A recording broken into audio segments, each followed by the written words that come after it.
Well, hello, busy professionals, and welcome back to K.T.B.R. in the days of COVID-19, and this is episode 5. So, if you don't know what K.T.B.R. is, it stands for Keep the Business Running, which is what we're all trying to do in this in this world of shelter in place. So, my name is Gretchen, and I've been a change management consultant for nearly 3 decades. Say it ain't so, but it is. And for the last decade, I've managed a ton of teams remotely, implementing change management on client projects all around the world, all from my home office in the United States. So I thought this would be a great time to share tips and tricks that I've learned about managing teams remotely and keeping people motivated and moving forward. Because for some of you, this is a whole new world. And there is no bigger change than what we're dealing with now. So this episode is going to be so much fun. And I generally try to keep these episodes to 5 minutes, not much longer than that. However, sorry, this one may go a little bit longer, but it's so worth it. Because today we're going to be talking about how do you hold a virtual happy hour with your people, with your teams.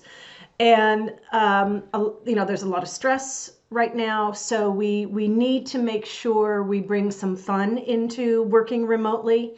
And in order to keep people engaged and the organization culture alive, we need to kind of replicate as much as we can those in-office moments of camaraderie. The chats in the hallway, the birthday celebrations, the impromptu, let's all have lunch in the conference room kind of thing. So today we're going to be talking about how do you host a virtual happy hour? And I have 10 tips for how to put together a virtual happy hour. So let's jump in. And we may want to call it virtual happy hour VH2. VH2. Or what I like even better is let's call it quarantini time. So whatever you want to call it, let's go through the steps of how to put one together. Step 1, designate a quarantini time or VH2 master of ceremonies. And this is a person who's sort of going to lead the session and keep people engaged and keep people moving. So designate a master of ceremonies. Tip 2, you must hold the session via video conferencing, and everyone must have their cameras on. Tip 3, make it voluntary. Don't mandate people attend. But once word gets out, it's going to get pretty busy, I think. Tip 4, determine how often you're going to hold a virtual happy hour or quarantini time.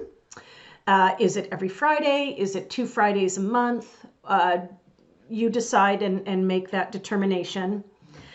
And if you're dealing with tip 5, if you're dealing with multiple time zones, you may need to I think you have to hold happy hours in those time zones regionally to really make it work. So you might be doing 2 or 3 happy hours, and then you can rotate them every other week or something like that.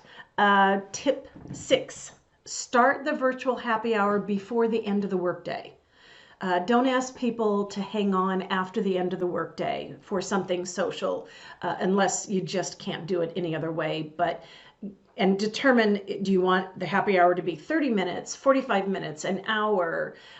So make sure you adjust it so that people have at least 30 minutes to go back after the happy hour and tie up any loose ends for the end of the day. Tip 7, pick a theme. It could be wine and cheese. Everyone brings a glass of wine, some cheese and crackers. It could be it could be margaritas and chips and salsa. Those are adult beverage ideas. You don't have to have adult beverages. You could have tea and cookies, coffee and chocolate, or a smoothie happy hour. So pick a theme, let everyone know in advance. You also might want to do a funny hat happy hour. Oh yeah, you can do it. It works, right? And remember that people aren't tip 8. Remember that people aren't going to be able to chat one-on-one. So have a list of the master of ceremony needs to have a list of topics in their hip pocket to keep the conversation rolling because people can't talk one-on-one. So have some topic ideas. What's your favorite travel adventure you've ever gone on? Or invite people to bring a pet in front of the camera. Now, wouldn't that be really funny to watch somebody hoist up a Great Dane on their lap just so they could show their dog to everyone else? That would be kind of fun. Brainstorm a list of topics, whatever works. Tip 9. Oh, here's a good one. Yeah, I wrote this down earlier. Tip 9. You might want to invite a C-suite executive into the happy hour for 15, 20 minutes. Put them in the hot seat under the guise of ask me anything that's not work related. So this will really provide an opportunity for people to interact with a C-suite executive in a casual environment. Don't talk work, learn about each other more on a personal level, and the executive can stay for the whole happy hour or not, but bring them in for at least 15, 20 minutes, and it'll go a long way in creating that camaraderie, creating that loyalty and following, and also really nice personal engagement that most people might not get every day at the office. Tip 10, but I think I already covered this. Make sure you end the happy hour, the virtual happy hour, quarantine time, so that people can just wrap up meeting invites, last minute emails for the end of the day, before the end of the workday.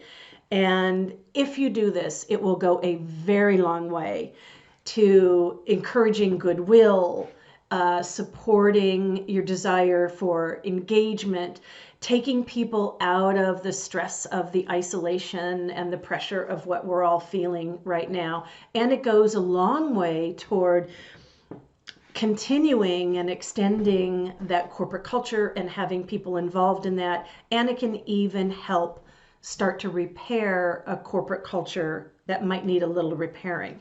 So I cannot wait to hear about your virtual happy hours that you do. Let me know. You can contact me at the bottom of this video, or I would actually love it if you would direct message me on LinkedIn. So go get those happy hours going. They're really fun, and it'll make people feel so much better about their work life in a weird environment. So until next time, everyone, stay safe.